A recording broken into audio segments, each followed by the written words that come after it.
il-lejla tal-ħadd 14 ta' April. Il-lejl li ħassat il-ħajjiet ta' omm u bint, it-tnejn żabbarin, Graziella u Fallin Malija.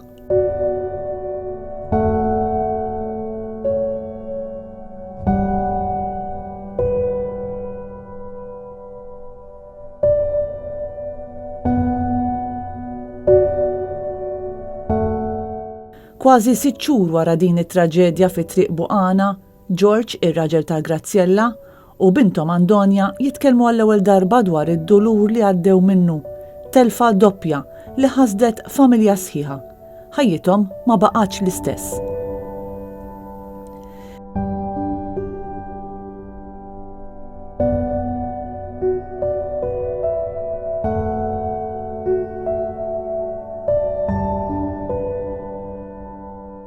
Iltqajna ma' Andonia fid-dar il-ġdida tagħha fejn għadha kif iċċaqalqet wara li żżewġet ftit tal-ġimgħat ilu. Andonia, bint Graziella u oħt Fallin, tirrakkuntalna kif f'dak il-lejl kienet inġabret kmien id-dar mal-arus tagħha Charlton għal dak li kellu jkun lejl kwietu ta' mistrieħ. U bħalma jagħmlu ħafna fil-għaxija, Andonia u Charlton xallu t-televiżjoni tagħhom u bdew jaraw is-series favorit tagħhom.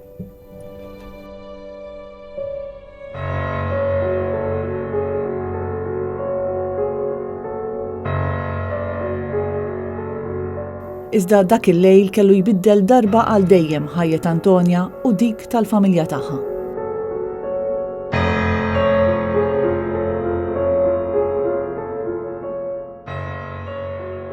Jiena kont id-dar flimkien ma' Charlton, konna din naraw episode minn konna naraw at that time.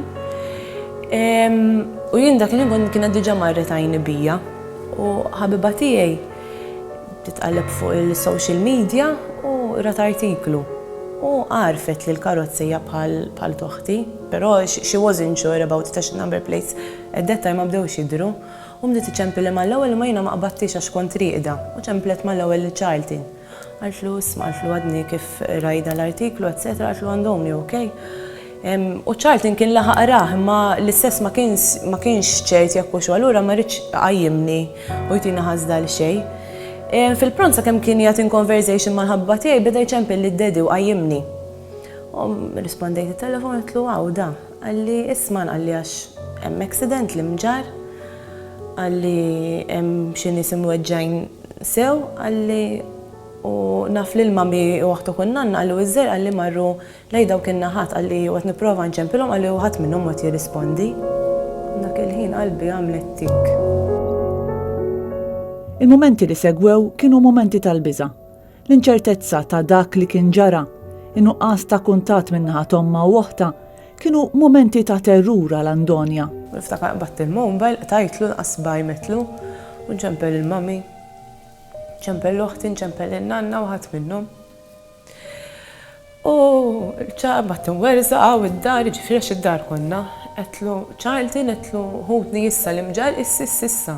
U kien tard, ċart bidej li Andonia tajjaċ, bidej li għandi penikjax għaliex jekk ma jkunux huma għal-asħaq tipo tuqgħod tingwita għal xejn. Għallu tu għallu jekk ma jkunux huma għallu mhux ħammorru ġo sin li m'għandniex naqsmu ma ħadlu mela Charlton qedtlu qedtlu jew ħudni l-isptar qedtlu x'hekk mhux ħatoħodni inti qedtlu ħanqbad u nsuq jiena.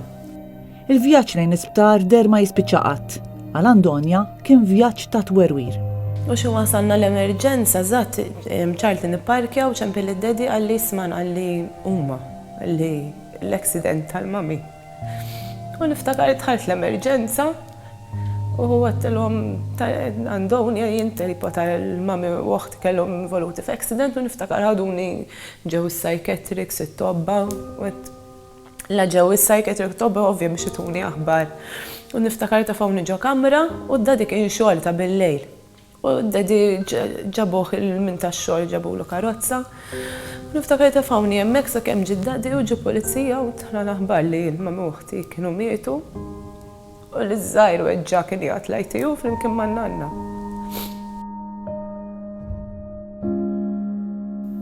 Missier Andonia, George, ir-raġel ta' Graziella u Missier Fallin, dakinhar kien xogħol ta' bil-lejl meta fuq il-mobile teleklu notifika dwar inċident li kien seħħ fil-limiti tal-Mosta. George mal-ewwel ħaseb ħażin u beda jċempel lawnu lem U aktar ma beda jgħaddi ħin, aktar beda jinkwieta, sakemm ma felaħx jistenna aktar u telaq minn fuq il-post tax-xogħol f'ġirja waħda lejn l-isptar. U wasalt l-emerġenza, nsib it-tifla wkoll taf li l-mara tiegħek kienet involuta f'inċident ta' traffiku iva, klula għandek tajli surġent tajli. Xorta jisna għalli u mitu tnej minn nies. Ma tajlix li mitu l-mara u t-tifla tajli, jisu l-mulej. Għallu mimmit grazzjalla, mal-lija fell-im mal-lija. Ma jgħidux dak il-ħib minneku. Żewġ ħajjiet maħsuda f'ħakkatajn, om u bint, li ħallewna ħesrem f'mument. George jirrakkonta dwar il-mument li ra lil-martu u lil-bintu wara l-inċident li kien seħħ. Min batlada mort narhom. It-tifla miskina sariqda, bid-bissiba, u l-mara tħares lejk. Niem ftuħaw. Fil-karozza dakinhar ma' Graziella u Fallon kien hemm ukoll om Graziella, Lucy, u iben Fallon, Eli. Eli u nanna weġġaw serjament, imma l-akbar ferita ġarbuha mal-aħbar li ħadu meta bdew jirkupraw mill-ġrieħi fiżiċi. Kienet qibsa għal George u Andonia biex jagħtu din l-aħbar kera lil maħbubin tagħhom. Ma nafx il-forza laqbad ngħidlu da. Għajda mhux telefon waħda tibdix ommijiet. Kienu jħobbuh jgħozzuh. Min mitajrihom kien. Għal Andonia u George wieħed mill-akbar rimorsi huwa l-fatt li ma kellhomx iċ-ċans iselmu lil Graziella u lil Fallon. Għalu ġejna biex ngħidulek ċaw. Dik iċ-ċaw kienet. Għax telqu mbagħad tal-billej, nibdew kont fil-5:30. Ma kellix ċans ngħidilhom baj, tipo it wasn't expected li joħorġu ma jidħlux lura, so kellix ċans ngħidilhom baj. Għal Andonia li fl-inċident tilfet lill-omma u lill-oħta, il-familja tibqa' importanti ħafna. Familja li hija kollox.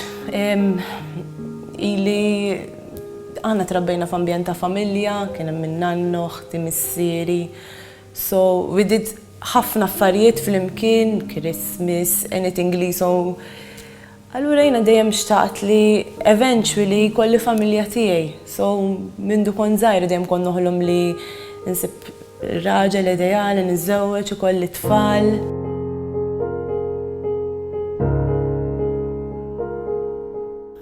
Andonia ftit tal-ġimgħat-ilu żżewġet lil Charlton.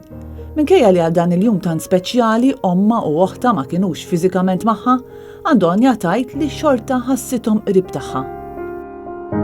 Jiena diħla l-knisja dejjem kont noħolhom bihom li qegħdin ħdejja u dak il-ħin they were with me for sure. Andonia riedet li f'dil ġurnata importanti tfakkar il-memorja ta' omma u oħta b'mod speċjali. Ġirriġna bdel idea li nagħmel angels, għax ovvjament il-lirika vera adattata għal bħalissa kif bħajti kif għaddejja ħajti bħalissa, u rriġna b'dak l-aspett ta' diska ta' angels. Pers li kont inkanta l-ora aktar jisni xtaqt nagħmilha din il-ħaġa għalihom.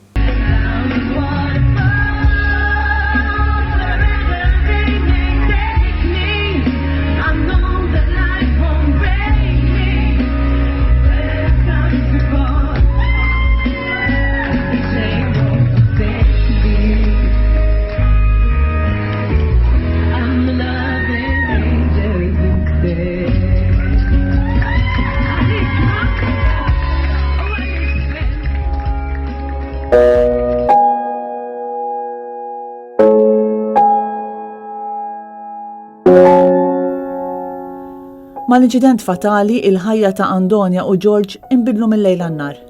Eli, it-tifel ta' Fallon, qed jadatta għal ħajja kompletament differenti minn dik li kellu sa ftit ta' xhur ilu. Kemm jiena u kemm Charlton u kemm id-Daddy nippruvaw nżommu l-ħajtu kemm jista' jkun.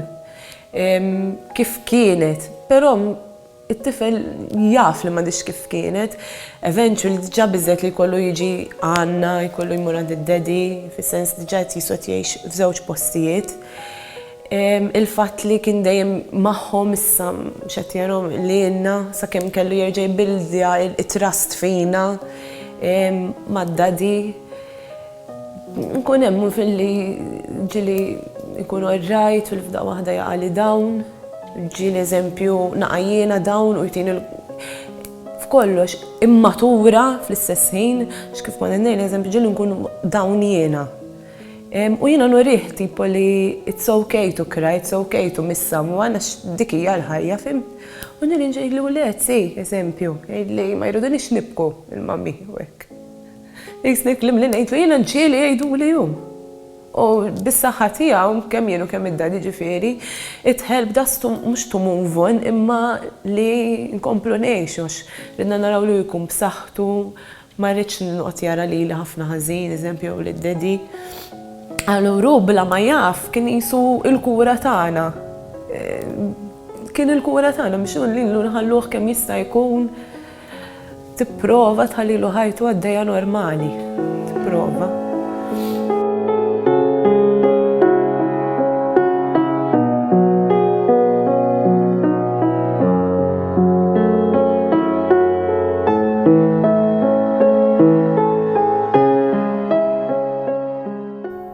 Dan kollu biddel ukoll il-mod kif Andonia tħares lejn il-ħajja. Jien ħajti bidlet drastikament il-wej kif naħseb, il-wej kif nirraġuna, fimt m'għadniex nagħmel pjanijiet fit-tul, għax kellhom wis pjanijiet huma li ovvjament ma wettquhomx allura jisni nimxi ġurnata b'ġurnata, fimt.